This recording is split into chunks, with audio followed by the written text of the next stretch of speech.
എല്ലാ രക്ഷിതാക്കളെയും ഏറെ പ്രയാസപ്പെടുത്തുന്ന ഒരു കാര്യമാണ് പേരന്റിങ്. എങ്ങനെയാണ് നമ്മുടെ കുഞ്ഞുങ്ങളെ നിലയ്ക്ക് നിർത്താൻ കഴിയുന്നത്? പുതിയ കാലത്തെ കുട്ടികളുടെ വൈകല്യങ്ങൾ നമ്മളെ വല്ലാതെ ഭയപ്പെടുത്തുന്നു. കഴിഞ്ഞ ദിവസം പാലക്കാട് ഒരു +1 വിദ്യാർത്ഥി തൻ്റെ അധ്യാപകരോട് മോശമായി പെരുമാറുന്ന ഒരു വീഡിയോ പ്രചരിപ്പിക്കപ്പെട്ടു. സമൂഹ മാധ്യമങ്ങളിലും മറ്റു മാധ്യമങ്ങളിലും അത് നന്നായി പ്രചരിപ്പിക്കപ്പെട്ടു. അധ്യാപകനോട് കൊലവിളി നടത്തുന്നു എന്ന രീതിയിലാണ് ആ വീഡിയോ പ്രചരിച്ചത്. എന്തുകൊണ്ടായിരിക്കാം നമ്മുടെ കുഞ്ഞുങ്ങൾ ഇങ്ങനെ ആയിത്തീരുന്നത്? അധ്യാപകരുടെയോ രക്ഷിതാക്കളുടെയോ സമൂഹത്തിൻ്റെയോ ആരുടെ വീഴ്ചയാണ് നമ്മുടെ മക്കൾ ഇങ്ങനെ ആയിത്തീരാനുള്ള കാരണം? വളരെ ഗൗരവമേറിയ ഈ വിഷയത്തിൽ ചർച്ച നയിക്കുവാൻ നമ്മളുമായി ആശയങ്ങൾ പങ്കുവയ്ക്കാൻ ഇവിടെ എത്തിയിട്ടുള്ളത് അധ്യാപികയായിട്ടുള്ള ആർ രാധികയും മാധ്യമപ്രവർത്തകയായിട്ടുള്ള ഗായത്രി അരുണുമാണ്. രണ്ടുപേരെയും ഞാൻ സ്നേഹപൂർവ്വം സ്വാഗതം ചെയ്യുന്നു. ഒരു അധ്യാപിക എന്ന രീതിയിൽ, അല്ലെങ്കിൽ വീട്ടമ്മ എന്ന രീതിയിൽ, അല്ലെങ്കിൽ കുട്ടികളുടെ അമ്മ എന്ന രീതിയിൽ എങ്ങനെയാണ് ഈ വിഷയത്തെ കാണുന്നത്? എൻ്റെ ഒരു അഭിപ്രായത്തിൽ പഴയ തലമുറയുടെ ഭാഷയിൽ പറയുകയാണെങ്കിൽ വളർത്തുദോഷം എന്നേ ഇത് പറയാൻ പറ്റുള്ളൂ. കാരണം ഒരു കുട്ടിയും ജനിക്കുന്ന സമയത്ത് ഒരിക്കലും ഒരു ഒരു വൃത്തികെട്ട ശീലമുള്ള ഒരു കൊച്ചായിട്ട് ജനിക്കുന്നില്ല. കുട്ടികൾ ജനിക്കുമ്പോൾ അവരെ ഒരു നേർമയുള്ളൊരു മഞ്ഞുതുള്ളിയായിട്ടാണ് ഉപമിക്കുന്നത്. കാരണം കളങ്കമില്ലാത്ത വ്യക്തികളാണ് അവർ. അവരുടെ വളർന്നുകൊണ്ടിരിക്കുന്ന ജീവിത സാഹചര്യങ്ങളാണ് അവരെ നല്ലതും ചീത്തയുമായിട്ട് ആ ഒരു കാറ്റഗറിയിലോട്ട് അവർ പോകാൻ കാരണം. ഇതിൽ പറയുന്ന ആ കൊച്ച് മൊബൈൽ ഫോണ് എടുത്തിട്ട് ആ കുറ്റാരോപണം നടത്തുന്ന ആ കൊച്ച്, ആ കുട്ടി ആ മൊബൈൽ ഫോണ് കൊണ്ട് സ്കൂളിൽ വരുന്നു എന്ന് പറയുന്ന സമയത്ത് അതിന് അനുമതി കൊടുത്തത് പാരൻസ് ആണ്. അപ്പോൾ അതിൽ കൂടുതൽ ഉത്തരവാദിത്തം പാരൻസിന് തന്നെയാണുള്ളത്. ഒരു കാര്യം ചോദിക്കട്ടെ മാഡം, ഈയിടെ പത്തനംതിട്ട പോക്സോ പീഡന കേസ് പുറത്തു വന്നല്ലോ. അപ്പോൾ അതിൽ 4 പേർ 18 വയസ്സിന് താഴെയുള്ളവരാണ്. മാത്രമല്ല തൃശ്ശൂരിൽ ഒറ്റക്കുത്തിന് യുവാവിനെ വെട്ടി കൊന്ന കുറ്റവും ഒരു കുട്ടിയുടേത് തന്നെയാണ്. 18 വയസ്സിൽ താഴെയുള്ള ഒരു കുട്ടിയുടെ. എന്തായിരിക്കും ഇതിന് പിന്നിൽ? ഞാൻ പറഞ്ഞില്ലേ, വളർന്ന സാഹചര്യം. ഏതൊരു വ്യക്തിയും തുടക്കത്തിൽ അവരൊരിക്കലും വീട്ടിൽ നിന്നാണ് ബാലപാഠങ്ങൾ. എല്ലാ വ്യക്തികൾക്കും വീട്ടിൽ നിന്നാണ് ബാലപാഠങ്ങൾ. ആദ്യത്തെ വിദ്യാലയം എന്ന് പറയുന്നത് വീടാണ്. അവിടെ നിന്ന് നമ്മൾ എന്താണ് കണ്ടു വളരുന്നത് അതാണ് അവർ ജീവിതത്തിലുടനീളം ആ രീതിയിലോട്ടാണ് പോയിക്കൊണ്ടിരിക്കുന്നത്. കൊച്ചു മനസ്സ് നിറയെ ഭൂകമ്പങ്ങളാണ്. കാരണം അവരുടെ ജീവിത സാഹചര്യമാണ് അവരെ ഏത് നല്ലത് ചെയ്യണോ ചീത്ത ചെയ്യണോ എന്ന് ചിന്തിപ്പിക്കുന്നത്. ഇത് ശരിക്കും അധ്യാപനത്തിന്റെ പ്രശ്നമായിരിക്കോ അതോ അധ്യാപനത്തിന്റെ എന്ന് പറഞ്ഞാൽ വിദ്യാഭ്യാസ സമ്പ്രദായമല്ല. പണ്ടത്തെ അധ്യാപകരെ പോലെ അല്ല. എന്റെ അഭിപ്രായത്തില് പണ്ടത്തെ അധ്യാപകരെ പോലെയല്ല ഇന്നത്തെ അധ്യാപകര്. അധ്യാപകർ എന്ന് പറയുന്നത്, അതായത് അധ്യാപനം പരമായിട്ട് വരുന്ന അധ്യാപകരാണെങ്കിൽ മുന്നിലിരിക്കുന്ന കുട്ടികളെ അവരുടെ മക്കളായിട്ടേ കാണുള്ളൂ. പക്ഷെ ഇന്നത്തെ അധ്യാപന രീതിയിൽ സാലറി നോക്കിട്ട് വരുന്ന അധ്യാപകരാണ്. നമ്മളെ ബാക്ക്ഗ്രൗണ്ടിനെ കുറിച്ചൊക്കെ എല്ലാം അറിയാമായിരുന്നു. നമ്മുടെ കാലത്ത് അങ്ങനെയായിരുന്നു എല്ലാ അധ്യാപകരും. കാരണം മുന്നിലിരിക്കുന്ന ഒരു കൊച്ച് സ്വന്തം മക്കളായിട്ട് കണ്ടുകൊണ്ട് വേണം അധ്യാപനം നടത്താൻ. പക്ഷെ ഇന്നത്തെ അധ്യാപകർ ചെയ്യുന്നില്ല. രാധിക പറഞ്ഞത് കുറെ വർഷങ്ങളായിട്ട് നമ്മൾ കേൾക്കുന്നൊരു കാര്യമാണ്. കുടുംബമാണ് ഇങ്ങനെ ആക്കി തീർക്കുന്നത്, ജീവിത സാഹചര്യമാണ്. ആ കാലമൊക്കെ കഴിഞ്ഞ് അതൊരു ക്ലീഷയാണ്. പറഞ്ഞ് കേട്ട് തേഞ്ഞു പോയൊരു പ്രയോഗമാണ്. ഒരു കുഞ്ഞും മോശമായിട്ട് ജനിക്കുന്നില്ല, അവൻ്റെ സാഹചര്യമാണ്. അതങ്ങനെയല്ല. ഒരുപക്ഷെ പഴയ തലമുറയിലെ കുട്ടികളെക്കാൾ എത്രയോ നല്ലതാണ് പുതിയ കാലത്തെ കുഞ്ഞുങ്ങൾ. ശരിയാണ്, പഴയ തലമുറയിലെ കുട്ടികൾക്കാളും എത്രയും നല്ലതാണ്. പക്ഷെ അവർ വളർന്നു വരുന്ന രീതിയാണ് ഞാൻ പറഞ്ഞത്. പഴയ തലമുറയിലെ കൊച്ചുങ്ങള് ആ കൊച്ചിന് അമ്മമാര് ഫുഡ് കൊടുക്കുന്നത് കാക്കനെയും പൂച്ചനെയും കാണിച്ചു കൊടുത്തിട്ട്, പ്രകൃതിയെ കാണിച്ചു കൊടുത്തിട്ടാണ് ഫുഡ് കൊടുക്കുന്നത്. പക്ഷെ ഇന്നത്തെ തലമുറയിലെ മാതാപിതാക്കൾ ചെയ്യുന്നത് മൊബൈലിലെ കാർട്ടൂൺ കാണിച്ചു കൊടുത്തിട്ടാണ് ഫുഡ് കൊടുക്കുന്നത്. രണ്ടും തമ്മിൽ വ്യത്യാസമുണ്ട്. ആ ഒരു മൊബൈലിന് അവർ അടിമയായി കഴിഞ്ഞു. പിന്നീടുള്ള അവരുടെ ജീവിതത്തിൽ കംപ്ലീറ്റ് മൊബൈൽ ഫോണ് ഡിപ്പെൻഡ് ചെയ്തിട്ട് അവർ ജീവിക്കുന്നത്. അപ്പോൾ അതിൽ കൂടുതലായിട്ട് ഉത്തരവാദിത്തം എന്നുള്ളത് പാരൻസിന് തന്നെയാണ്. എന്നിട്ടാണ് ടീച്ചറിലോട്ട് വരേണ്ട കാര്യമുള്ളൂ.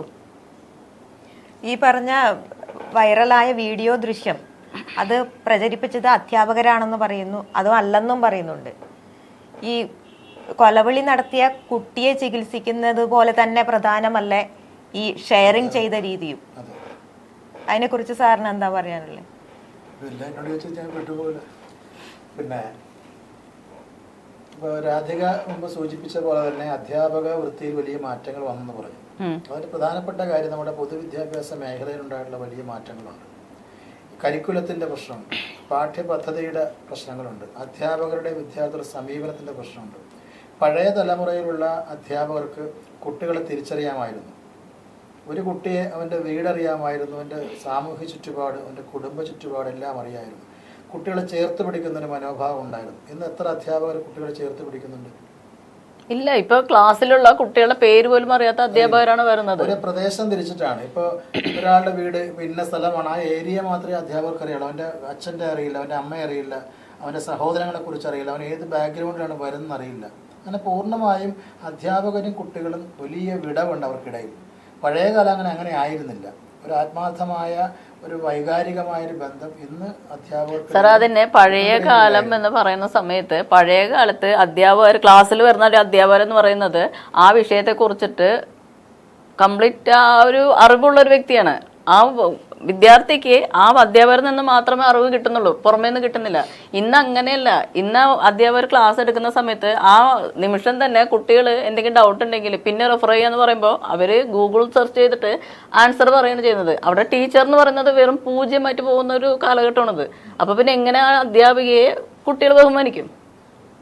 അല്ല, അതിനെ പറ്റി പ്രധാനപ്പെട്ട കാര്യം വെച്ചാൽ തെറ്റ് ചെയ്യുന്ന കുട്ടിയെ ശാസിക്കാൻ അധ്യാപകരും രക്ഷിതാക്കളും അർഹരാണോ എന്നൊരു പ്രയോഗമുണ്ട്. അർഹരാണ്. ഒരു കൊച്ചിനെ വളർത്താൻ അവരുടെ ആ ഒരു ക്യാരക്ടർ രൂപീകരണത്തിന് ഇവർക്ക് പങ്കുണ്ടെങ്കിൽ അത് തെറ്റായിട്ട് അവരെ ബോധ്യപ്പെടുത്താനും അതിനുള്ള പണിഷ്മെന്റ് കൊടുക്കാനും രണ്ടു കൂട്ടർക്കും ഒരു ഇതുണ്ട്, അധികാരമുണ്ട്. ആ പണിഷ്മെന്റ് ഇപ്പോ ഇല്ല എന്നുള്ള ഉറച്ച ധാരണയിൽ എല്ലാ കുട്ടികളും അത് മിസ്യൂസ് ചെയ്യുന്നു. കാരണം കുട്ടികളെ പ്രൊട്ടക്ട് ചെയ്തുകൊണ്ടുള്ള നിയമങ്ങളാണ് ഇപ്പൊ പ്രാബല്യത്തിലുള്ളത്. ഇപ്പൊ കുട്ടികളെ ഇപ്പൊ വടിയെടുക്കാനുള്ള അവകാശം പോലും ആർക്കില്ല, അധ്യാപകർക്കില്ല. അതുകൊണ്ട് തന്നെ ഏത് രീതിയിലും ഏറ്റവും താഴേക്കടയിലോട്ട് പോയിക്കൊണ്ടിരിക്കുകയാണ് കുട്ടികൾ ചെയ്യുന്നത്. കുട്ടികളുടെ അവസ്ഥ ഇപ്പൊ അങ്ങനെയാണ്. പിന്നെ കുട്ടികളെ ശാസിച്ചാലും അല്ല വടിയെടുത്ത് തല്ലിയാലും കുട്ടികൾ നന്നാകുമെന്നൊരു വിശ്വാസമുണ്ട്. ശാസിക്കുന്ന രീതിയിൽ ശാസിക്കണം, അല്ലാതെ ഒരു ശത്രുവിനോടുള്ള മനോഭാവം കുട്ടികളോട് വെച്ച് പുലർത്തി കഴിഞ്ഞാൽ അതിന്റെ അപ്പുറമായിട്ടേ കുട്ടികൾ കാണിക്കുകയുള്ളൂ. ഒരു അധ്യാപക എന്ന രീതിയിൽ കുട്ടികളെ തെറ്റ് ചെയ്യുന്ന കുട്ടികളെ ഏത് രീതിയിൽ ശാസിക്കണം, അവർ ഏത് രീതിയിൽ ശിക്ഷിക്കണമെന്നാണ്? ഏത് രീതിയിൽ എന്ന് പറഞ്ഞു കഴിഞ്ഞാൽ അവരുടെ ഒരു ക്യാരക്ടർ ഫോർമേഷന്റെ ഭാഗമായിട്ട് വരികയാണെങ്കിൽ അതിൽ അവർക്ക് പണിഷ്മെന്റ് കൊടുത്തിട്ട് കാര്യമില്ല. കാരണം അതവർ തെറ്റാണെന്ന് അവരെ 1-2 പ്രാവശ്യം മനസ്സിലാക്കി കൊടുക്കണം. വീണ്ടും അത് റിപ്പീറ്റ് ചെയ്യുകയാണെങ്കിൽ അതിന് തക്കതായിട്ടുള്ള ചെറുതായിട്ടുള്ള പണിഷ്മെന്റ് അങ്ങനെയാണ് ചെയ്യുന്നത്. അത് ഒരു കൂടുതലായിട്ട് പണിഷ്മെന്റിന്റെ ഇത് കൂടി വരുന്ന സമയത്താണ് ഇത് നമ്മുടെ ബാലാവകാശ കമ്മീഷനൊക്കെ പുതിയ നിയമങ്ങൾ കുട്ടികൾക്ക് അനുകൂലമായിട്ട് കൊണ്ടുവന്നത്. പണിഷ്മെന്റ് രീതി മാറിക്കൊണ്ടിരിക്കുന്ന സമയത്ത് ബാലാവകാശ കമ്മീഷന്റെയും അല്ലെങ്കിൽ ഈ ചൈൽഡ് ഡെവലപ്മെന്റ് കമ്മിറ്റിയുടെ ഒക്കെ നിർദ്ദേശങ്ങൾ ഒരിക്കലും പൊതുസമൂഹത്തിന് മോശമാണെന്നൊരു വിശ്വാസമുണ്ടോ? അല്ല അധ്യാപകർക്കെതിരാണെന്ന് വിശ്വാസമുണ്ടോ? അധ്യാപകർക്ക് കുഞ്ഞുങ്ങളുടെ നന്മയ്ക്ക് വേണ്ടിയിട്ട് അല്ലെ കുഞ്ഞുങ്ങളുടെ മാനസിക ശാരീരിക വളർച്ചയ്ക്ക് വേണ്ടിയുള്ള എല്ലാ നിയമങ്ങളും വരുന്നത്. അതെ, അത് എത്രത്തോളം കുഞ്ഞുങ്ങൾക്ക് അനുഗുണമായ രീതിയിൽ നമ്മൾ ആവിഷ്കരിക്കാൻ നമുക്ക് പറ്റുന്നുണ്ടെന്ന് ആലോചിക്കേണ്ടതല്ലേ? ശരി തന്നെയാണ്. പക്ഷേ പണിഷ്മെന്റിന്റെ കാഠിന്യം കൂടുമ്പോൾ അത് കുട്ടികളിൽ ഒരു വിരുദ്ധമായിട്ടുള്ളൊരു ക്യാരക്ടറാണ് ഫോം ചെയ്യാൻ പോകുന്നത്. അങ്ങനെയാണ് ചെയ്തിട്ടുള്ളത്. നമ്മൾ ആ തെറ്റാണെന്ന് പറഞ്ഞു കൊടുത്തിട്ട് നമ്മുടെ മക്കളെ നമുക്ക് പണിഷ് ചെയ്യേണ്ടത് എന്ന് വെച്ചിട്ട് ആ കൊച്ചിനെ നമ്മൾ ശത്രുവായിട്ടല്ല കാണുന്നത്, ആ സ്നേഹത്തോടെയുള്ള പണിഷ്മെന്റ് ആണ് കൊടുക്കുന്നത്. അങ്ങനെ ആയിരിക്കണം ഒരു അധ്യാപിക. അപൂർവമാണ്. ഞാൻ പറഞ്ഞല്ലോ, അധ്യാപനം എന്നുള്ളത് ഒരു വരമായിട്ടല്ല ഇന്നത്തെ തലമുറ കാണുന്നത്. ഒരു ഡിഗ്രി അല്ലെങ്കിൽ PG കഴിഞ്ഞ സമയത്ത് BEd എടുക്കുന്നത്. എന്തിനാണ് BEd എടുക്കുന്നത്? ആ സ്കൂളിൽ ഇപ്പൊ മാനേജ്മെന്റ് സ്കൂളിൽ പൈസ കൊടുത്തു വെച്ചിട്ടുണ്ട്, അതാണ്. അല്ലാതെ അവരുടെ കഴിവല്ല, കൊച്ചുങ്ങളെ പഠിക്കാനുള്ള ആ ഒരു ഇതിന് വേണ്ടിയിട്ടല്ല. ആ സ്കൂളിൽ 45 ലക്ഷം കൊടുത്തു വെച്ചിട്ടുണ്ട്. ആ ഒരു പേരിന് ഒരു ജോലി എന്നുള്ള രീതിയിലേക്ക് മാത്രം ഒരു ബിസിനസ് ആണ്. വിവാഹ മാർക്കറ്റ് ഏറ്റവും സാധ്യതയുള്ളത് അധ്യാപകർക്കായിരുന്നു. സമൂഹ ആദരവ് കൽപ്പിക്കുന്ന ഒരു ജോലിയായിരുന്നു, അല്ല പവിത്രത കൽപ്പിക്കുന്ന ബഹുമാനം കൊടുക്കുന്ന ഒരു ജോലിയായിരുന്നു അധ്യാപക വൃത്തി. ഇന്നത് മാറി അല്ലേ? എന്തുകൊണ്ടാണ് ഇത്രയും വലിയ മാറ്റങ്ങൾ അധ്യാപക രംഗത്ത് മാറാനുള്ള കാരണം? സമൂഹത്തിന്റെ വലിയ മാറ്റങ്ങളുടെ പ്രത്യാഘാതമാണ്. എന്താണ് സംഭവിക്കുന്നത്? മാറാനുള്ള കാരണം എന്ന് പറഞ്ഞാൽ അധ്യാപകരുടെ ആ സ്വഭാവത്തിൽ വരുന്ന വൈകല്യം തന്നെയാണ്. അപ്പൊ സ്വാഭാവികമായിട്ട് അധ്യാപകരുടെ സ്വഭാവ വൈകല്യം അവര് പഠിപ്പിക്കുന്ന കുട്ടികളിലേക്കും വരും. കാരണം ഞാൻ പറഞ്ഞല്ലോ, കുട്ടികളെ അവരുടെ മക്കളായിട്ട് അവർ കാണുന്നില്ല. ഏതോ കുട്ടികൾ ഇതിപ്പോ സാലറിക്ക് വേണ്ടി എനിക്ക് ജീവിക്കാൻ വേണ്ടി ഞാൻ സ്കൂളിലോട്ട് പഠിപ്പിക്കാൻ വരുന്നു. അത് നമുക്ക് ഇഷ്ടമുള്ള കുട്ടികൾ, നന്നായി പഠിക്കുന്ന കുട്ടികൾക്ക് കൂടുതൽ കെയറിങ് കൊടുത്തിട്ട് അങ്ങോട്ട് പോകും. അവർ റിപ്പോർട്ട് കാർഡ് സൈൻ ചെയ്യും. അങ്ങനത്തെ ഒരു വെറും ജോലി മാത്രം ബേസ് ചെയ്തിട്ടുള്ളതാണ് ഇന്നത്തെ അധ്യാപനം. പ്രത്യേക ട്രെയിനിങ്ങുകൾ സ്കൂളിൽ പ്രൊവൈഡ് ചെയ്യുന്നില്ലേ? ട്രെയിനിങ് പറഞ്ഞ ഗായത്രി, മറ്റേ ഒരു അധ്യാപിക ഒരു ടീച്ചിങ് കോഴ്സ് പഠിച്ചിട്ട് പുറത്തിറങ്ങുമ്പോൾ അവർക്ക് കൊടുക്കുന്ന ഒരു തത്വമുണ്ട്. കാരണം നമ്മൾ നമ്മുടെ മക്കളെ, ഞാൻ പറഞ്ഞില്ല, നമ്മൾ നമ്മുടെ കുട്ടികളെ സ്വന്തം മക്കളായിട്ട് കാണുക. മക്കളായിട്ട് കാണുമ്പോൾ നമുക്ക് മക്കൾക്ക് പണിഷ്മെന്റ് കൊടുക്കേണ്ട അധികാരമുണ്ട് തെറ്റ് ചെയ്താൽ. അതേമാതിരി തന്നെ പണിഷ്മെന്റ് കൊടുത്തുകൊണ്ട് അത് നമ്മൾക്ക് അവർക്ക് ഇഷ്ടമല്ലാഞ്ഞിട്ടാണ്, അല്ല നന്നാവാൻ വേണ്ടിയിട്ടാണ് ആ രീതിയിലുള്ള പണിഷ്മെന്റ് കൊടുക്കുക. പൊതുവെ പറയാറുണ്ട് ഒരു ടച്ചിങ്ങിലൂടെ തന്നെ എല്ലാം അനുസരിക്കാൻ പറ്റും ഒരു കുട്ടിക്ക് എന്ന്, അല്ലെ? ഒരു അധ്യാപികയുടെ ടച്ചിങ് എന്ന് പറയുന്നത് അത്രമാത്രം ഇമ്പോർട്ടന്റ് ആണ്. കാരണം ഇന്ന് അത് തീരെ നിലവിലില്ല എന്നുള്ളതാണ്. പാരന്റ്സിനോട് പോലും പറയാത്ത കാര്യങ്ങൾ അധ്യാപകരോട് പറയുന്ന അത്രയും അടുപ്പമുള്ള ഒരു ഇതുണ്ടായിട്ടുണ്ട്. ഇപ്പൊ അതില്ല. ഒന്ന് തലോടിയാൽ തീരാവുന്ന പ്രശ്നമല്ലേ ഇതും ഉള്ളൂ എന്നാണ് എൻ്റെ അഭിപ്രായം. അതിന് പകരം ഇത് ഷെയർ ചെയ്ത് സോഷ്യൽ മീഡിയയിൽ വൈറലാക്കുകയും ആ കുട്ടിയുടെ ഭാവി തന്നെ ആ സ്കൂളിൽ നിന്ന് സസ്പെൻഡ് ചെയ്യുകയായിരുന്നല്ലോ. ഇത് ആ കുട്ടി എന്ന് പറയണത് അത് ഇന്നോ ഇന്നലെയോ വന്ന് ചേർന്ന കുട്ടിയല്ല, അവിടെയുള്ള ഒരു വിദ്യാർത്ഥിയാണ്. സ്വാഭാവികമായിട്ടും പ്രധാന അധ്യാപകനും അവിടെയുള്ള കൂട്ടുകാർക്കും എല്ലാവർക്കും ആ കൊച്ചിന്റെ ക്യാരക്ടർ എന്താണെന്ന് അറിയാം. അത് അറിഞ്ഞുകൊണ്ട് ആ കൊച്ചിനെ കൂടുതൽ പ്രലോഭിപ്പിക്കാൻ വേണ്ടിയിട്ടാണ് ഇങ്ങനെ ചെയ്തതെന്നാണ് എൻ്റെ അഭിപ്രായം. പിന്നെ അതിൽ ഞാൻ പറഞ്ഞല്ലോ, അതിൽ 90% തെറ്റ് എന്നുള്ളത് വീട്ടിലുള്ള അച്ഛനമ്മമാരുടെ തന്നെയാണ്.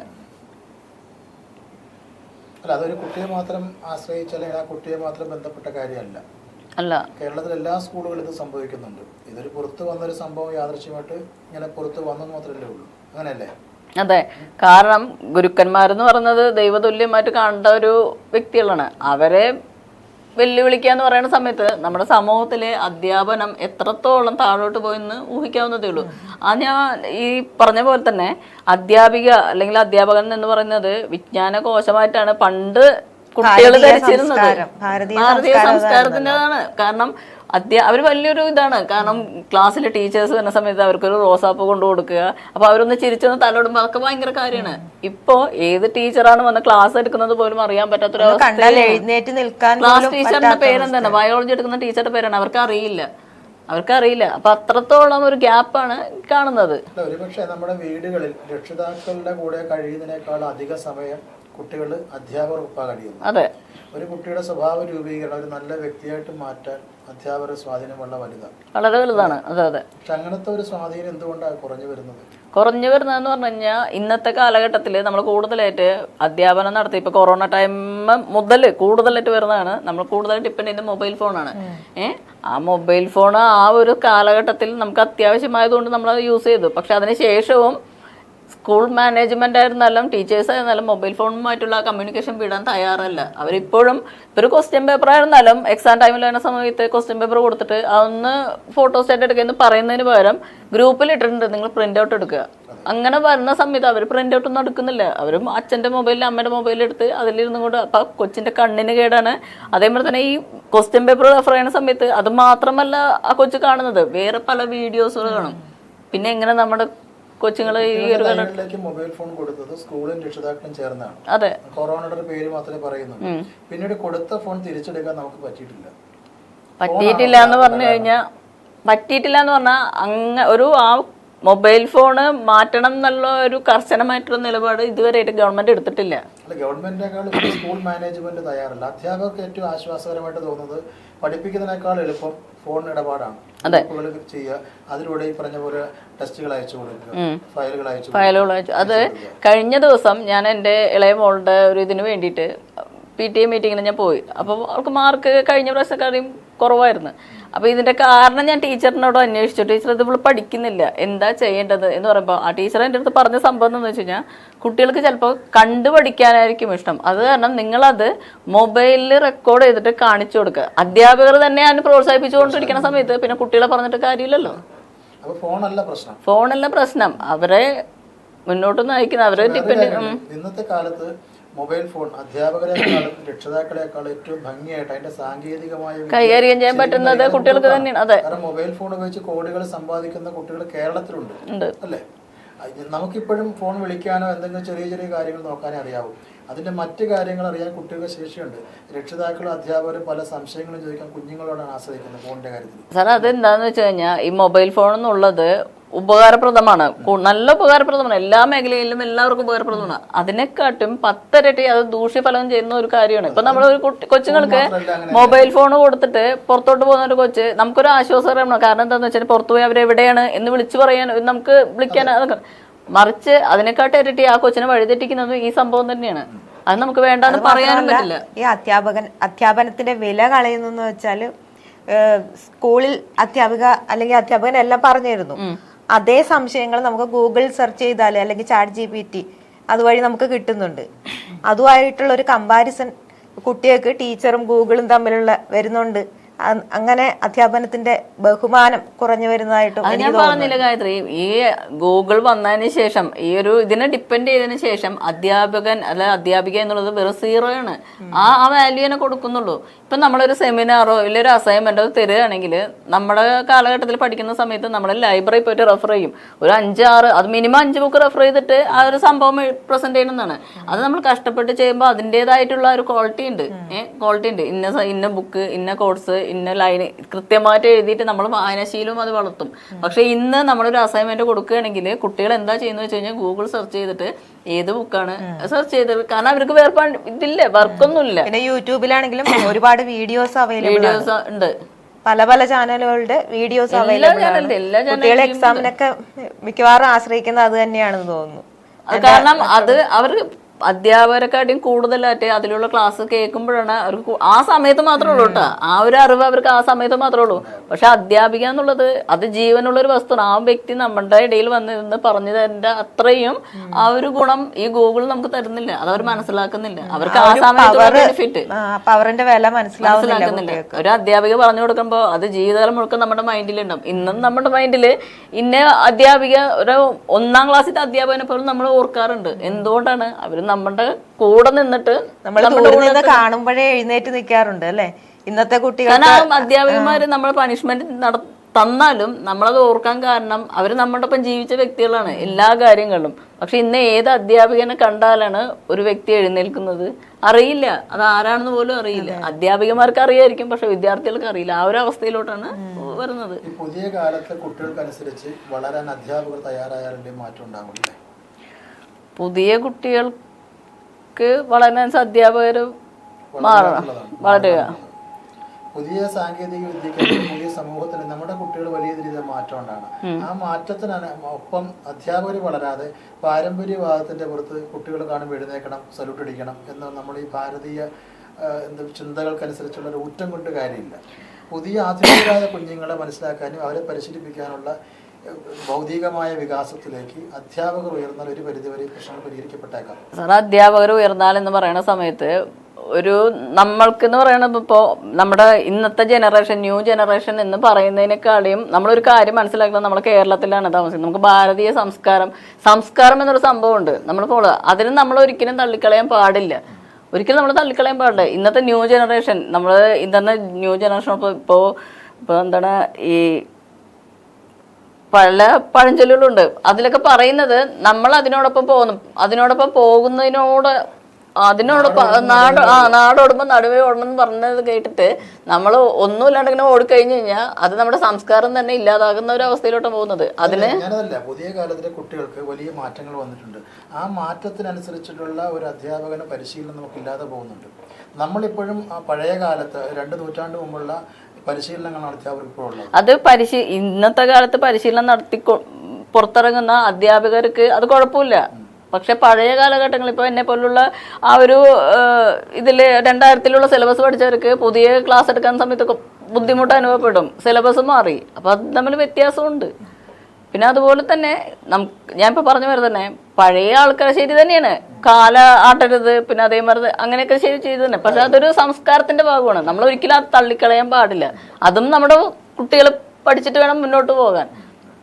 അല്ല, അതിൽ പഴയ ഒരു പെൺകുട്ടികൾ വീടിന്റെ മുന്നിൽ വന്നിരിക്കാൻ പാടില്ല, മുതിർന്നവരെ കാണാൻ എഴുന്നേൽക്കണം, അതൊക്കെ നമ്മൾ പണ്ട് നമ്മൾ ശീലിച്ചിട്ടുള്ള ചില പാരമ്പര്യവാദങ്ങളാണ്. ഇന്ന് അതിനൊന്നും പ്രസക്തമാണ്. ഇന്ന് അതിന് പ്രസക്തിയില്ല. ആൺകുട്ടിയും പെൺകുട്ടിയും ഒരുമിച്ച് തന്നെയാണ് ക്ലാസ്സിലിരിക്കുന്നത്. എന്റെ മകന്റെ ക്ലാസ്സിലാണെങ്കിലും മകൻ ഇരിക്കുന്നത് ഒരു പെൺകുട്ടിയുടെ അടുത്ത്. ശരിയാണ്, ഇടകലർത്തിയിട്ടുള്ള അതാണ്. അതൊക്കെ വലിയ നല്ല കാര്യങ്ങളല്ലേ?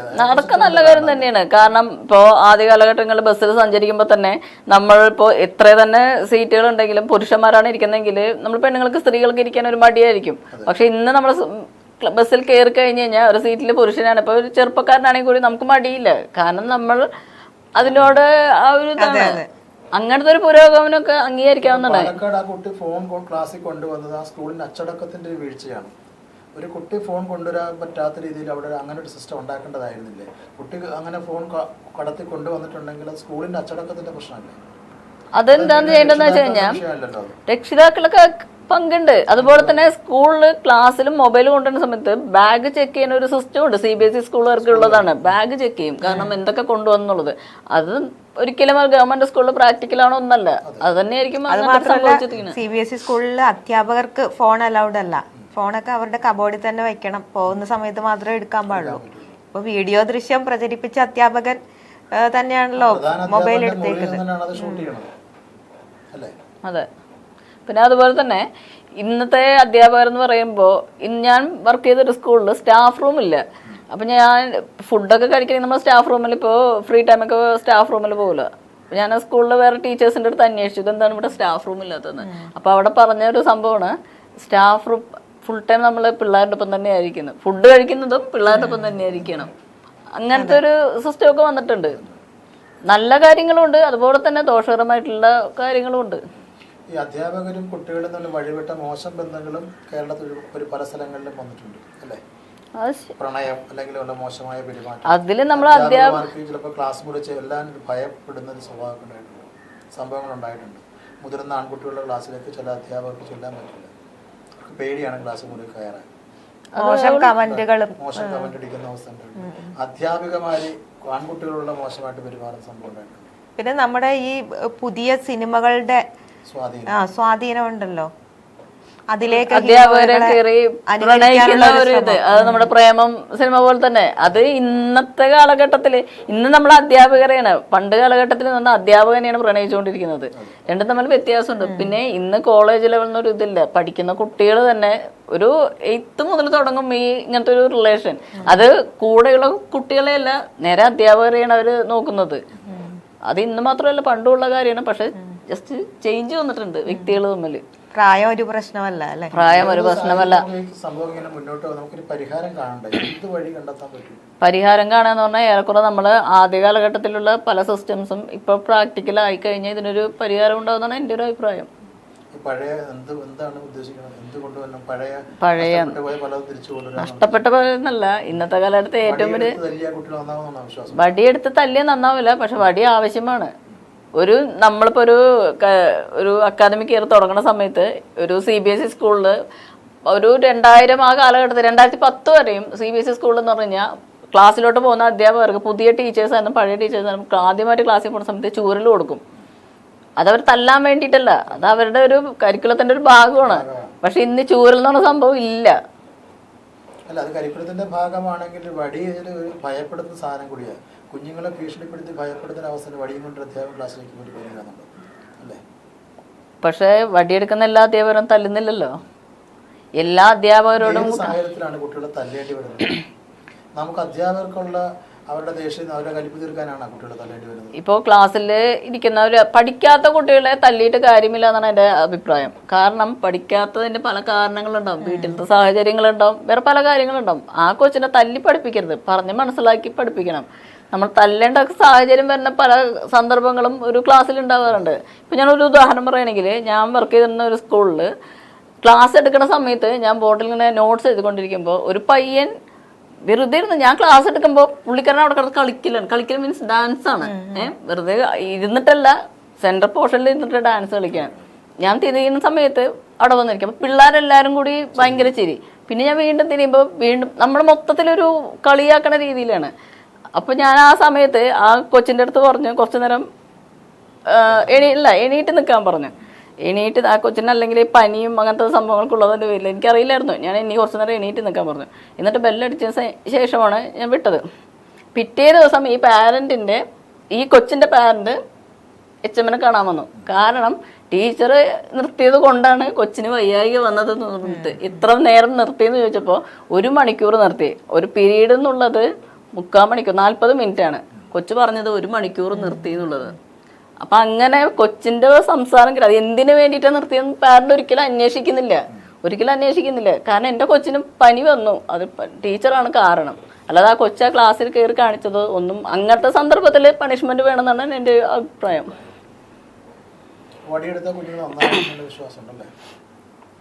വടി ചിലപ്പോഴെങ്കിലും എടുക്കേണ്ടി വരും എന്ന് തന്നെയാണ് എൻ്റെ അഭിപ്രായം.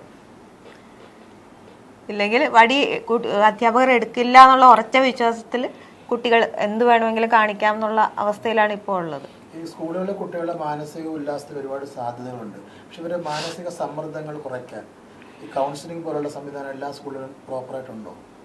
ഇല്ല, പക്ഷെ ഇപ്പൊ ഉണ്ടെന്നാണ് തോന്നുന്നത്. ക്രിസ്ത്യൻ മാനേജ്മെന്റ് കൗൺസിലിംഗിലൂടെയാണല്ലോ ഈ പത്തനംതിട്ട പീഡന കേസ് തന്നെ പുറത്തു വന്നത്.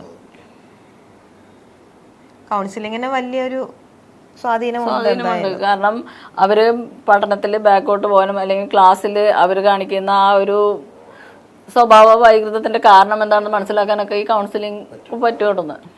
പക്ഷെ കൗൺസിലിംഗ് ഇല്ലാത്ത കാലത്ത് കുഞ്ഞുങ്ങളുടെ സന്തോഷവും സങ്കടവും തിരിച്ചറിയാൻ കിട്ടുന്ന ഉണ്ടായിരുന്നു. കാരണം ഞാൻ പറഞ്ഞല്ലോ, പാരന്റ്സിനോട് പോലും കൂട്ടുകാരോട് പോലും പറയാത്ത കാര്യങ്ങള് ടീച്ചേഴ്സിനടുത്ത് പറയുന്ന ആ ഒരു കാലഘട്ടം ഉണ്ടായിട്ടുണ്ട്. അതുപോലെ തന്നെ ഈ ടീച്ചർ ഇപ്പോൾ സ്റ്റാഫ് റൂമിൽ വിളിക്കുന്നു എന്ന് പറയുന്ന സമയത്ത് നമുക്കൊരു പേടിയല്ല, ഒരു ബഹുമാനമാണ്. ഈ ടീച്ചർ ഭയങ്കരമായിട്ട് അങ്ങനെയാണ്. ഇപ്പൊ നമ്മള് ടീച്ചറെ വിളിക്കുന്നപ്പോ നീ പോടാന്ന് പറഞ്ഞിട്ട് അവരവരുടെ പാട്ടിന് പോകുന്നു, അല്ലെങ്കിൽ ഞാൻ കാണുന്ന സമയത്ത് കണ്ടോളാം. അങ്ങനത്തെ ഒരു കണ്ടീഷനാണ് ഇപ്പൊ ഉള്ളത്. മിക്ക പ്രശസ്തരുടെയും കഴിവുകൾ തിരിച്ചറിഞ്ഞത് പോലും ടീച്ചേഴ്സ് വഴിയാണ്. ഈ കുട്ടിയുടെ സംഭവം നടന്ന സ്കൂളും അതിപ്രസക്തമായ ഒരുപാട് പേര് പഠിച്ച സ്കൂളാണ്. ഈ വീഡിയോ പ്രചരിപ്പിച്ച സ്കൂൾ പ്രശസ്തരെ പഠിച്ചു എന്ന് പറഞ്ഞിട്ട് കാര്യമില്ല. കാരണം ഇന്ന് ഈ മഹാരാജാസ് കോളേജ് എന്ന് പറഞ്ഞാൽ ഒരുപാട് പ്രശസ്തരായിട്ടുള്ള ചങ്ങമ്പുഴ അടക്കം പഠിച്ച കോളേജാണ്. ഏറ്റവും കൂടുതൽ ക്രിമിനലും ഈ കോളേജ് തന്നെയുള്ള ഒരു കാലഘട്ടമാണത്. അപ്പൊ പ്രശസ്തർ എന്ന് പറഞ്ഞു കഴിഞ്ഞാൽ അവർക്കൊരു നാണക്കേട് ഉണ്ടാക്കാറുണ്ട്. ഇപ്പോൾ ആ ഒരു ഇത് മാത്രമേ കണക്കാക്കാൻ പറ്റുള്ളൂ. ഇല്ല, അങ്ങനെ ആ വ്യക്തിയൊന്നുമില്ല. നമ്മൾ പത്രത്തിൽ കാണുന്ന പല വ്യക്തികളും ഇന്ന കോളേജിൽ പഠിച്ചിട്ടുണ്ടെന്ന് അങ്ങനെ, അല്ലാതെ പേരെടുത്തുള്ള ക്രിമിനൽസ് ഒന്നും അവിടെ ഇല്ല. അതെ അല്ലല്ല, അതല്ല ഞാൻ ഉദ്ദേശിച്ചത്. അല്ലാതെ അറിയപ്പെടാത്ത ഒരുപാട് ക്രിമിനൽസ് ഉണ്ട് അവിടെ. അതൊന്നും ഇപ്പൊ ഞാൻ പറഞ്ഞ പ്രശസ്തരെ പോലെ ക്രിമിനൽസ് അറിയപ്പെടാറില്ലല്ലോ. പിന്നെ ഗ്രീഷ്മയെ പോലെ മൃഗീയമായിട്ട് ചെയ്യുന്ന വല്ല കാര്യങ്ങളായിരിക്കണം. അതല്ല ഞാൻ ഉദ്ദേശിച്ചത്. എന്തായാലും അധ്യാപകരും കുറെയൊക്കെ മാറേണ്ടി വരും അല്ലേ? അധ്യാപകരും സ്വന്തം മുമ്പിലിരിക്കുന്ന കുട്ടിയെ സ്വന്തം മകനായിട്ട് ഒരു അധ്യാപകൻ എന്ന് കാണാതിരിക്കുന്നു, അന്ന് അദ്ദേഹം സ്കൂളിൽ നിന്ന് പുറത്തിറങ്ങണം എന്നാ പറയുന്നത്. അങ്ങനെ ഒരു മാനസിക വളർച്ചയിലേക്ക് നമ്മുടെ അധ്യാപകർ മാറാൻ നമുക്ക് പ്രാർത്ഥിക്കാനല്ലേ വഴിയുള്ളൂ. പ്രാർത്ഥിക്കാൻ മാത്രമല്ല, അതിന് വരുന്ന പുതിയ തലമുറ അധ്യാപകർ കൂടി തയ്യാറാവണം. അവർ കൂടി തയ്യാറായിട്ട് അധ്യാപനം എൻ്റെ ഒരു പാഷനായിട്ട്, അല്ലാതെ അതൊരു പ്രൊഫഷണൽ കാറ്റഗറി ആയിട്ട് കൂട്ടാൻ പറയാം. അതൊരു പാഷനായിട്ട് വരുന്നവർക്ക് കുട്ടികൾ ആ രീതിയിൽ എന്തായാലും കാണാൻ പറ്റുമെന്ന്. പിന്നെ അതുപോലെ തന്നെ ഒരു കൊച്ചുങ്ങൾ, നമ്മുടെ മക്കള് വരുന്ന സമയത്ത് നമ്മുടെ മക്കൾക്ക് നമുക്ക് കൊടുക്കാൻ പറ്റുന്ന ഏറ്റവും വലിയ കാര്യം എന്ന് പറയുന്നത്, ഇന്നത്തെ പാരൻസിനോട് ചോദിക്കുന്ന സമയത്ത് സ്വത്ത്, എൻ്റെ മക്കൾക്ക് എൻ്റെ മോൾക്ക് ഇത്ര സ്വത്തുണ്ട്, ഇത്ര പ്രോപ്പർട്ടി ഉണ്ടാക്കി വെക്കുന്നത്, അതല്ല ഒരു കുട്ടികൾക്ക് കൊടുക്കേണ്ടത്. ഒരു കൊച്ചിനെ വളർത്തുന്ന സമയത്ത് ആ കൊച്ചിന് കൊടുക്കേണ്ടത് അനുഭവങ്ങളാണ് കൊടുക്കുന്നത്. ഈ സ്വത്ത് എന്ന് പറയുന്നത് ഇന്ന് ഉള്ളത് നാളെ പോകുന്ന ഒരു സംഭവമാണ്. പക്ഷെ അനുഭവങ്ങൾ ഒരിക്കലും പോകുന്നില്ല. അനുഭവങ്ങൾ പോയിട്ട് ഇപ്പൊ സംസാരിക്കാൻ കൂടി സമയമില്ല എന്നുള്ള രീതിയിലാണ് സംഭവങ്ങൾ അല്ലെ. അച്ഛനും അമ്മയ്ക്കും ജോലിയുണ്ട്, തിരിച്ചു വരുമ്പോ അവർക്ക് വീട്ടിലെ കാര്യങ്ങളുണ്ട്, മക്കളെ ശ്രദ്ധിക്കാൻ സമയമില്ല. ഇന്ന് എത്ര വീട്ടില് അച്ഛനും അമ്മയും എല്ലാവരും കൂടി മക്കളും ഒരുമിച്ചിരുന്ന് ഭക്ഷണം ഇരിക്കാറില്ല. മിക്കവരും ടിവിയുടെ മുമ്പിൽ നോക്കിക്കൊണ്ട് അല്ലെങ്കിൽ ഫോണിൽ നോക്കിക്കൊണ്ടായിരിക്കും. അച്ഛനെ കാണുന്നത് പിറ്റേ ദിവസം കാലത്തായിരിക്കും. അല്ല, അത് നമ്മുടെ സമൂഹത്തിന്റെ വലിയ മാറ്റത്തിന്റെ ഭാഗമാണ്. പക്ഷെ ഈ കുട്ടിയുടെ വീഡിയോ പ്രചരിച്ച അതേ സമയത്ത് തന്നെ മറ്റൊരു വീഡിയോ പ്രചരിച്ചിട്ടുണ്ടായിരുന്നു. അധ്യാപനം ഇപ്പൊ ഒരു പ്രൊഫഷനായിട്ട് കാണുന്ന ആൾക്കാരാണ്, പാഷനായിട്ട് കാണുന്നില്ല. അതുകൊണ്ട് തന്നെ അതത്ര പരമാണെന്ന് പറയാനും പറ്റില്ല. വലിയ ശമ്പളം, ലക്ഷക്കണക്കിന് രൂപ ശമ്പളം. അതെ, കാരണം അതിന്റെ എന്റെ അഭിപ്രായം പറയുകയാണെങ്കിൽ ഒരു ഗവൺമെന്റ് അധ്യാപകന് അത്രയും സാലറിയുടെ ആവശ്യമില്ല. അതിനുള്ള വർക്ക് അവർ ചെയ്യുന്നില്ല. കാരണം ഈ കൊടുക്കുന്ന സാലറിയുടെ ഇപ്പോൾ ഒരു ഹൈസ്കൂൾ ടീച്ചർ എന്ന് പറയുന്ന സമയത്ത് ഒരു 45,000 എബോ ഉണ്ട്. അതേസമയം ഒരു പ്രൈവറ്റ് സ്കൂളിൽ, ഒരു CBSE സ്കൂളിൽ ഒരു അധ്യാപികയ്ക്ക് കൊടുക്കുന്ന, ഹൈസ്കൂളിൽ എടുക്കുന്ന ഒരു അധ്യാപിക കൊടുക്കുന്നത് വെറും 18,000 രൂപയാണ്. പക്ഷെ ഇവരുടെ കാട്ടിയും 10 ഇരട്ടി വർക്ക് ഇവരിവിടെ ചെയ്യുന്നുണ്ട്. അപ്പോൾ അവർക്കുള്ള സാലറി എന്ന് പറഞ്ഞു കഴിഞ്ഞാൽ അതിനുള്ള വർക്ക് അവർ ചെയ്യുന്നില്ല. പിന്നെ ചെയ്യുന്ന വർക്ക് എന്ന് പറഞ്ഞാൽ ഇലക്ഷൻ സമയത്ത് അങ്ങനെയുള്ള പരിപാടി, പിന്നെ യൂത്ത് ഫെസ്റ്റിവൽ വരുന്ന സമയത്ത് അങ്ങനത്തെ ഡ്യൂട്ടികളാണ് അവർ ചെയ്യുന്നത്. അധ്യാപനത്തിനോട് അവർക്ക് അത്ര വർക്കില്ല. വർക്കില്ലെന്നല്ലേ, പൊതുവിദ്യാഭ്യാസ മേഖലയുടെ മാറ്റത്തിന് ഒരുപാട് ജോലിയുണ്ട് അധ്യാപകർക്ക്. പഠിപ്പിക്കൽ മാത്രമല്ല ഈ അഡ്മിനിസ്ട്രേഷന്റെ ഭാഗമായിട്ട് ഒത്തിരി കാര്യങ്ങൾ ചെയ്യാനുണ്ട്. മാനസിക സമ്മർദ്ദവും സ്വാഭാവികമുണ്ട്. സമ്മർദ്ദം എന്ന് പറഞ്ഞു കഴിഞ്ഞാൽ ഒരു അധ്യാപകൻ എന്ന് പറയുന്ന സമയത്ത് ആ സമ്മർദ്ദം കാണിക്കുന്നത് കുട്ടികളുടെ അടുത്തല്ല. അധ്യാപന ഞാൻ പറഞ്ഞില്ല, അവരുടെ ജോലി സ്ഥലത്തും അതേമാതിരി തന്നെ. അല്ല സാർ, ഞാൻ ചോദിക്കട്ടെ, ഈ ഒരു അധ്യാപകന്റെ സമ്മർദ്ദം കുട്ടികളുടെ അടുത്തല്ല കാണിക്കുന്നത്. അവർക്ക് ഫാമിലിയിൽ ഉണ്ടാവും, അതുപോലെ തന്നെ അവര് വർക്ക് ചെയ്യുന്നവിടെ ഉണ്ടാവും, ടീച്ചേഴ്സിന്റെ ഇടയിൽ ഉണ്ടാവും. പക്ഷെ ഞാനിപ്പോ ആദ്യ കാലഘട്ടം മുതൽ കണ്ടുകൊണ്ടിരിക്കുന്ന ഒരു സംഭവമാണ്, ഈ ഒരു എക്സാം പേപ്പർ വാല്യൂ ചെയ്യുന്ന സമയത്ത് അധ്യാപകർക്ക് വീട്ടിലുള്ള ആ ഒരു ദേഷ്യം, ഹസ്ബൻഡിനോട് മക്കളോടുള്ള ദേഷ്യം മുഴുക്കെ നോക്കിക്കൊണ്ടിരിക്കുന്ന പേപ്പറിൽ തീർക്കാറുണ്ട്. അവിടുന്ന് അതിപ്പോഴും തീർക്കാറുണ്ട്. അത്രയും മാർക്ക് കുറച്ച് അതിനെ ഇരയായി പോകുന്നത് ആരാണ്? ആ പഠിക്കുന്ന പിള്ളേരാണ്. അപ്പൊ പിന്നെ സ്വാഭാവികമായിട്ട് അവർക്ക് അധ്യാപകരോട് എങ്ങനെയുള്ള കാഴ്ചപ്പാടിലേക്ക് ഉണ്ടാവുന്നത്. അതുപോലെ തന്നെ കലാപ്രവർത്തനങ്ങൾ, കലാപരമായി മുന്നോട്ടുള്ള കുട്ടികളെ സ്ഥിരം എല്ലാ വർഷവും അതിന് തന്നെ എടുക്കുന്നു. ബാക്കിയുള്ള കുട്ടികളെ അവഗണിക്കപ്പെടുകയും ചെയ്യുന്നു. ബാക്കിയുള്ളവർക്കും കഴിവുണ്ടാവാം, അത് തിരിച്ചറിയാൻ പറ്റുന്നില്ല. അത് കൂടുതലായിട്ട് ടീച്ചർ മാനേജ്മെന്റ് സ്കൂളുകളാണ് വരുന്നത്. കാരണം എൻ്റെ മോളുടെ ഒരു ഇതില് അവള് ഈ യൂത്ത് ഫെസ്റ്റിവലിൽ പങ്കെടുത്തിട്ട്, സ്കൂളിലുള്ള കലോത്സവത്തിൽ പങ്കെടുത്തിട്ട് അവിടെ ഒരു ഇതുണ്ട്. കാരണം മാനേജ്മെന്റ് സ്കൂളിൽ അവിടെ ഫസ്റ്റ് കിട്ടുന്നവരെ ഉപജില്ലയിൽ കൊണ്ടുപോകുന്നുള്ളത്. ഇവൾക്ക് മറ്റേ ഇംഗ്ലീഷ് സ്പീച്ചിന് ഫസ്റ്റ് കിട്ടിയിട്ട് പുള്ളിക്കാരി റെഡിയാവാണ്, അങ്ങോട്ട് പോകണമല്ലോ എന്നുകൊണ്ട് പഠിക്കണം. പക്ഷെ അവിടെ കഴിഞ്ഞ വർഷം വരെ കൊണ്ടുവരുന്ന ആളെ അവർ നേരത്തെ തന്നെ വെച്ചു. എന്നിട്ട് അവരുടെ പേര് ആ കൊച്ചിനെയാണ് കൊണ്ടുപോയതെന്ന്. കൊച്ചി മോൾക്ക് ആകെ വിഷമം എന്ന് പറഞ്ഞു കഴിഞ്ഞാൽ, കാരണം അവരുടെ കഴിവാണ് അവര് തല്ലിക്കെടുത്തുന്നത്. പിന്നെ ആ കൊച്ചു ആ സ്പീച്ചിനൊന്നല്ല ഒരു പരിപാടിക്കും പങ്കെടുത്തിട്ടില്ല. അപ്പൊ അത് ചെയ്യുന്ന കുട്ടികൾ തഴയപ്പെടുന്നു. അത് ഏറ്റവും കൂടുതൽ മാനേജ്മെന്റ് സ്കൂളുകളിലാണ്. കുഞ്ഞുങ്ങളുടെ കൊഴിഞ്ഞുപോക്ക് എന്ന് പറയുന്നത് അത് അവർക്ക് ഉപജീവനത്തിന് വേണ്ടിയിട്ട് വീട്ടു സാഹചര്യങ്ങൾ മൂലം ഉണ്ടാവുന്നതാണ്. പരാജയം തന്നെയാണ്. കാരണം അതിൽ കൂടുതൽ വിദ്യാഭ്യാസ അവകാശ നിയമം പറയുന്ന എല്ലാ കുഞ്ഞുങ്ങൾക്കും വിദ്യാഭ്യാസം കൊടുക്കണമെന്നുള്ളതാണ്. അത് ശരിയാണ്. ഭരണഘടനയിൽ പറയുന്നുണ്ട് 6 മുതൽ 16, 15 നിർബന്ധമായിട്ട് 14 വയസ്സ് ബാലവേല പാടില്ല, വിദ്യാഭ്യാസം കമ്പൽസറി കൊടുക്കണം എന്നുള്ളത്. പക്ഷെ നമ്മുടെ വയനാട് ഏരിയയിലൊക്കെ പോണ സമയത്ത്, അട്ടപ്പാടി ഏരിയയിൽ പോണ സമയത്ത് ഇപ്പോഴും സ്കൂൾ വരാന്ത കാണാത്ത പിള്ളേരുണ്ട്. അത് അവരുടെ ജീവിത സാഹചര്യമാണ്. അങ്ങോട്ടൊന്നും ഗവൺമെന്റ് അവരുടെ നിയമങ്ങൾ കൊണ്ടുപോകുന്നില്ല. അത് ഗവൺമെന്റിന്റെ പിടിപ്പുകേട് തന്നെയാണ്. വിദ്യാഭ്യാസ മേഖല പരാജയമാണ്. പട്ടികജാതി പട്ടികവർഗ വിഭാഗങ്ങൾക്കുള്ള ലംസം ഗ്രാന്റ് അത് വർഷങ്ങളായി മുടങ്ങിക്കിടക്കുകയാണ്. വലിയ പ്രക്ഷോഭങ്ങളും സമരങ്ങളും നടക്കുന്നുണ്ട്, അത് നടക്കുന്നില്ല. അത് വിദ്യാഭ്യാസ മേഖല പരാജയം തന്നെയാണ്. കാരണം വർഷാവർഷം കായികമേളയും യുവജനോത്സവവും നടത്തുന്ന ഗവൺമെന്റിന് എന്തുകൊണ്ട് എല്ലാ വിദ്യാർത്ഥികളെയും, കേരളത്തിലെ എല്ലാ വിദ്യാർത്ഥികളെയും അവർക്ക് വിദ്യാഭ്യാസം എത്തിക്കാൻ പറ്റുന്നില്ല. സ്കോളർഷിപ്പുകളെല്ലാം മുടങ്ങിക്കിടക്കുകയാണ്. നമ്മൾ ചില കാര്യങ്ങൾ പറയും, ചില കാര്യങ്ങൾ മറച്ചു വെക്കുകയും ചെയ്യുന്നതും നല്ലതായിട്ട് തോന്നിയിട്ടുണ്ടോ? ചില കാര്യങ്ങൾ അത് നമ്മുടെ ഗവൺമെന്റിന്റെ ഒരു വീഴ്ച തന്നെയാണ്. കാരണം പല കാര്യങ്ങളും ഗവൺമെന്റ് കൊണ്ടുവരുന്ന സമയത്ത് പലതും കണ്ടില്ലാന്ന് നടിക്കുന്ന ഭരണാധികാരികളാണ് നമ്മൾ ഉള്ളത്. അതൊരിക്കലും അധ്യാപകരുടേതല്ല, ഗവൺമെന്റിന്റെ വീഴ്ച തന്നെയാണ് പറയുന്നത്. അത് നമ്മുടെ വിദ്യാഭ്യാസം നമ്മൾ കുറെ കുഞ്ഞുങ്ങളെ വിളിച്ചിട്ട് അവരെ ആദരിക്കുമ്പോൾ അവിടെ ആദരിക്കപ്പെടേണ്ട കുട്ടികൾ പലപ്പോഴും അവിടെ എത്താറില്ല. അവരാരും അറിയാതെ എവിടെയെങ്കിലും കഴിയായിരിക്കും, അല്ലേ? അപ്പോൾ നമ്മൾ കുറച്ച് പിള്ളേരെ ഫുൾ A+ കിട്ടിയ കുട്ടികളെ നമ്മൾ ആദരിക്കുമ്പോൾ ഫുൾ A+ കിട്ടേണ്ട ജീവിത സാഹചര്യം കൊണ്ട് കിട്ടാതെ പോയ ഒരുപാട് കുട്ടികൾ നമുക്ക് ചുറ്റിനുണ്ട്. അവരെ കാണാറില്ല നമ്മൾ, അല്ലേ? അത് ഇന്ന് പറഞ്ഞ പോലെ തന്നെ ഈ കൊച്ചു കൊച്ചു സംഭവങ്ങളുടെ പിന്നാലെ പോകുമ്പോൾ വലിയ അവകാശ നിഷേധങ്ങൾ വിദ്യാഭ്യാസ മേഖല നടക്കുന്നുണ്ട്. ഫുൾ A+ കിട്ടുന്ന കുട്ടികൾ എന്ന് പറഞ്ഞ സമയത്ത് അതിന്റെ കെയറിങ് അവർക്ക് സ്കൂളിൽ നിന്ന് കിട്ടും, വീട്ടിൽ നിന്ന് കിട്ടും. ട്യൂഷൻ, പ്രൈവറ്റ് ട്യൂഷൻ ഉണ്ട്, എക്സ്ട്രാ ക്ലാസ് ഉണ്ട്, നൈറ്റ് ക്ലാസ് ഉണ്ട്. ഇതെല്ലാം കഴിഞ്ഞിട്ടാണ് അവർക്ക് A+ കിട്ടുന്നത്. ഇതൊന്നും ഇല്ലാണ്ട് B+ഉം Cയും കിട്ടുന്ന കുട്ടികളാണ് അതിനെക്കാട്ടും മുന്നിലുള്ളത്. കാരണം അവരെ ഒരു തരത്തിലും പ്രൊട്ടക്ട് ചെയ്യുന്നില്ല. അവർക്ക് ഒരു ട്യൂഷൻ കൊടുക്കാനോ അല്ലെങ്കിൽ അവർക്ക് ക്ലാസ്സിൽ എന്താ എടുത്തതെന്ന് ഒന്ന് അന്വേഷിക്കാനോ വീട്ടിൽ പാരൻസിനും പറ്റുന്നില്ല. അപ്പൊ അവര് അവര് ഒറ്റപ്പെട്ട് നിൽക്കുന്ന ഒരു കാഴ്ച ഇപ്പോഴും ഉണ്ട്. ഓൺലൈൻ ക്ലാസ്സുകളിൽ മനോഹരമായ ക്ലാസ് നടക്കുന്നത് ഒരു അധ്യാപകനും പറ്റാത്തതിനേക്കാളും ഭംഗിയായിട്ട് കുട്ടികൾക്ക് ദഹിക്കുന്ന രീതിയിൽ ക്ലാസ് എടുക്കുന്നുണ്ട്.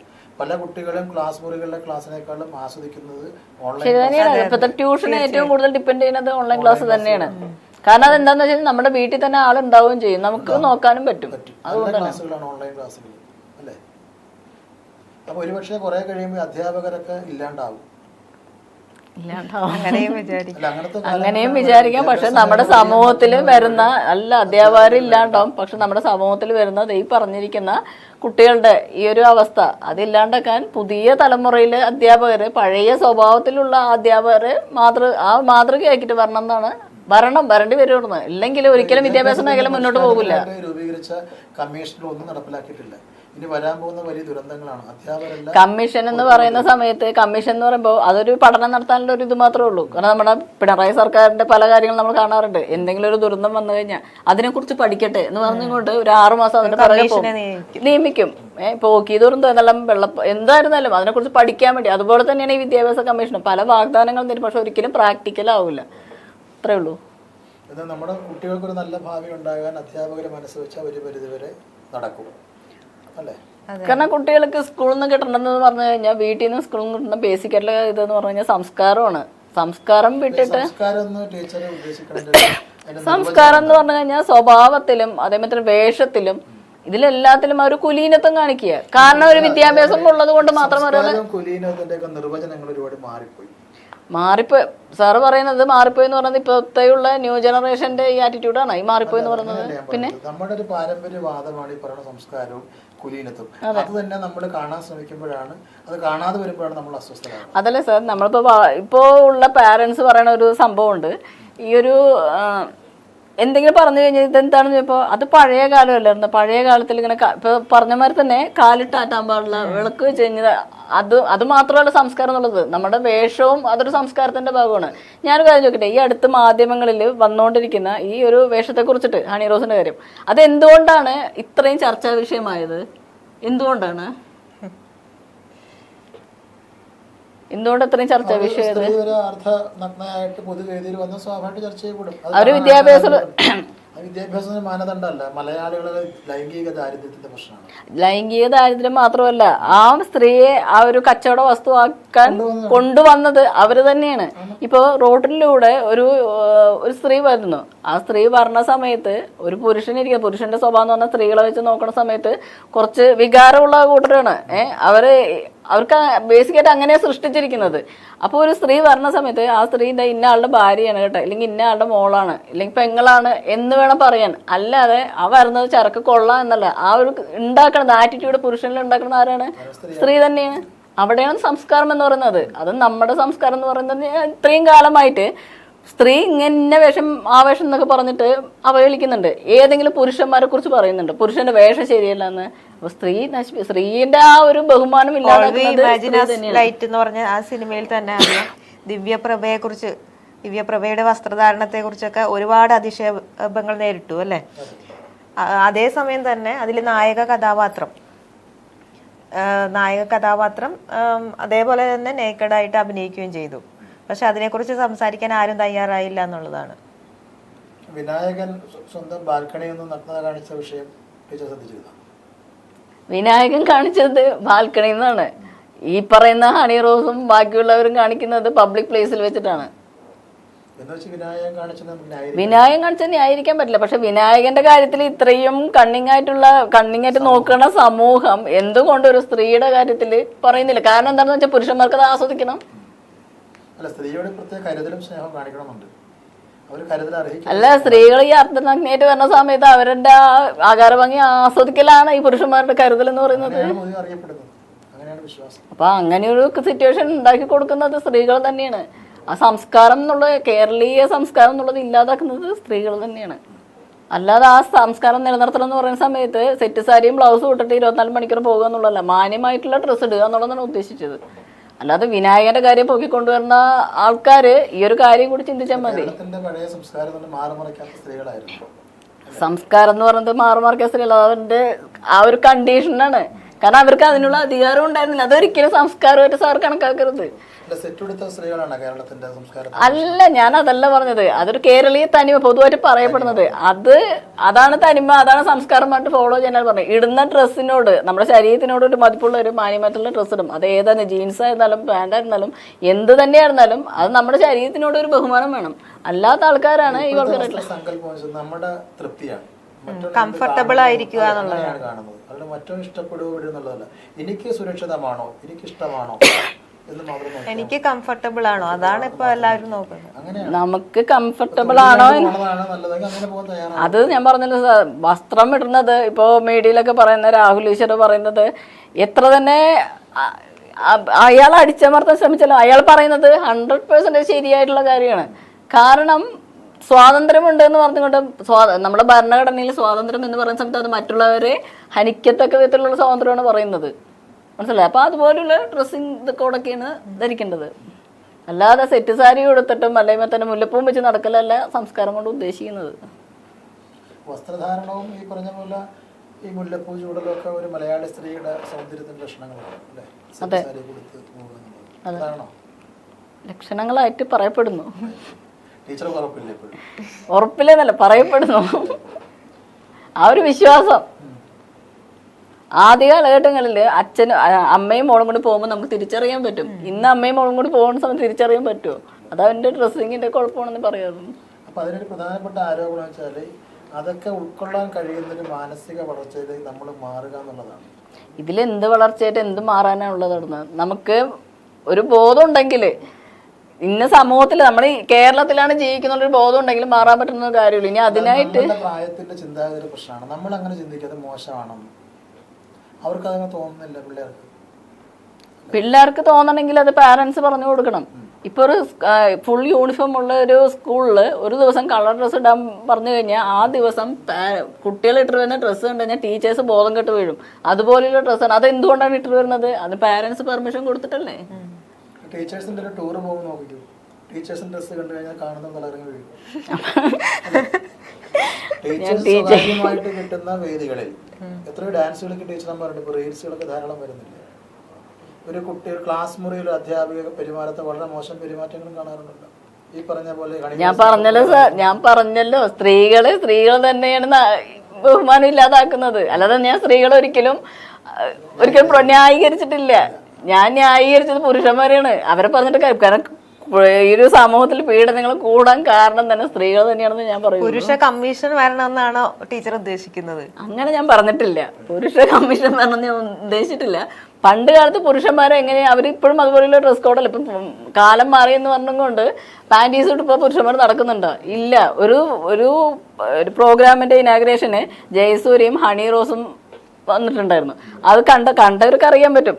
അതുകൊണ്ട് പുരുഷനായിട്ടുള്ള ജയസൂര്യ ഫുള്ളായിട്ടുള്ള ഡ്രസ്സ് ഇട്ടിട്ടാണ് വരുന്നത്. ഹണി റോസ് ആണെങ്കിൽ പകുതി ഡ്രസ്സാണ് ഇടുന്നത്. അപ്പൊ രണ്ടും തമ്മിൽ വ്യത്യാസം. അത് പുരുഷൻ അയാൾക്ക് ആ ഒരു ബഹുമാനം കൊടുത്തത് എന്തുകൊണ്ട് സ്ത്രീകൾ ചെയ്യുന്നില്ല? സ്ത്രീകൾക്ക് ചില കുശുമ്പും കുന്നായ്മയൊക്കെ ഉണ്ട്. പലപ്പോഴും ഇത്തരം വേഷങ്ങളോടുള്ള വിയോജിപ്പിന്റെ പ്രധാനപ്പെട്ട കാര്യങ്ങൾ സ്ത്രീകളുടെ കുശുമ്പാണെന്നൊക്കെ പറയാറുണ്ട്. ശരിയാണ്? എന്ത് കുശുമ്പ്? അങ്ങനെ ഒരു പൊതുവേദിയിൽ ഹണി റോസ് വളരെ സുന്ദരിയായിട്ട് വന്നു കഴിയുമ്പോൾ കാണാനുള്ള ഞാനൊരു കാര്യം ചോദിക്കട്ടെ, ഇങ്ങനെ കുറച്ച് ഡ്രസ്സ് ഇട്ടിട്ട് സഭയിലോട്ട് വരുന്നത് ഭംഗിയാണെന്നാണ് സാർ പറയുന്നത്? ഞാൻ പറയണതല്ല, അങ്ങനെയാണ് പൊതുവായ ധാരണ. സ്ത്രീകൾ അത് ഭംഗി ആസ്വദിക്കില്ലല്ല, അത് വേറെ. അത് ഭംഗി സൗന്ദര്യം ആസ്വദിക്കുന്നത് വേറെയാണ്. അവരവരുടെ ശരീരാകാര ഭംഗിയോടുകൂടി പൊതുവേദിയിൽ പ്രത്യക്ഷപ്പെടുന്ന അവരുടെ ക്വാളിറ്റിയാണ്, അവരുടെ നിലവാരത്തിന്റെ പ്രശ്നമാണ്. അവർ സുന്ദരിയാണ്, തൃപ്തയാണ്. നമ്മൾ കാണുന്നവരിൽ അസ്വസ്ഥനാകുന്നത് നമ്മൾ കാണുന്നതല്ലേ പ്രശ്നം. നമ്മൾ ആ കണ്ണോട് കാണാണ്ടിരുന്ന നമ്മൾ കാണാൻ വേണ്ടിട്ടല്ലേ അവര് പൊതുസഭയിലോട്ട് വരുന്നത്. ആസ്വദിക്കുക, കുറ്റം പറയേണ്ടത്. അല്ല, ഇതിലെന്താ ആസ്വദിക്കാനുള്ളത്? എനിക്കറിയാണ്ട് ചോദിക്കുന്നത്. എല്ലാവർക്കും ഒരുപോലെ ആസ്വദിക്കാനുള്ളത്. അതെ, സ്വന്തം ശരീരം കച്ചവടമാക്കുന്നു. സ്ത്രീയെ ഒരു വിപണി അല്ലെങ്കിൽ ഒരു കച്ചവട ചരക്കാക്കി മാറ്റുന്ന നമ്മുടെ ഈ എന്താ പറയാ കച്ചവടത്തിന്റെ തന്ത്രത്തിന്റെ ഭാഗമാണ്. അത് പ്രോത്സാഹിപ്പിക്കുന്നത് ജനങ്ങൾ തന്നെയാണ്. ഇത്രയും മാധ്യമങ്ങൾ ഇത്രയും കോലാഹലം സൃഷ്ടിച്ച് ബോബി ചെമ്മണ്ണൂർ അകത്തും പോയി പുറത്തും വന്നു. ഇത്രയും കഴിഞ്ഞിട്ടും നമ്മുടെ ഹണി റോസ് അറിയാം. അല്ല, തൃപ്തി. ഞാൻ ഒരിക്കലും ബോബി ചെമ്മണ്ണൂറിനെ സപ്പോർട്ട് ചെയ്യണല്ല. അതെ, ശരി തന്നെയാണ് നടന്നത്. അതെ, നമ്മുടെ സ്ത്രീയെ കുറിച്ചും പുരുഷനെ കുറിച്ചും പറയും. പരമപ്രധാനമായ മറ്റൊരു ലിംഗഭേദം കൂടെ നമ്മുടെ കേരളത്തിലുണ്ട്, ട്രാൻസ്ജെൻഡർ. അവരെ കുറിച്ചൊക്കെ എന്താണ് അഭിപ്രായം? അവരുടെ വസ്തുതാനേക്കാളും മോശമായിട്ടൊക്കെ പറയാറുണ്ടല്ലേ? ശരി തന്നെയാണ്. കാരണം അവര് രണ്ടിന്റെ നടുക്ക് കിടക്കുന്ന ആൾക്കാരല്ലേ, സ്ത്രീ അല്ലല്ലോ, പുരുഷനും അല്ല. ഒരിക്കലും സ്ത്രീയുമായിട്ട് ഉപമിക്കാൻ പറ്റൂല അവരെ. പക്ഷെ അവര് ഒരു ആണായ ഒരാള് സ്ത്രീ ആവാൻ വേണ്ടി പരമാവധി അത് കാണിക്കുന്നു. ഞാനൊരു പെണ്ണാണ് എന്നുള്ള കാണിക്കാനുള്ള ഒരു ത്വരയായിരിക്കണം അതിന് പിന്നിൽ.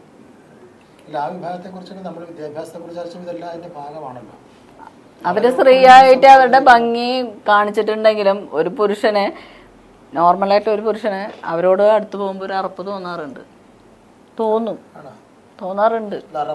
അറപ്പ് മീൻസ് അല്ല, അറപ്പല്ല, സോറി, അറപ്പല്ല, ഒരു അംഗീകരിക്കാൻ പറ്റില്ല. അത് പുരുഷനായതുകൊണ്ട്. മനോഭാവമല്ല, കാഴ്ച തന്നെ അറിയാൻ പറ്റും.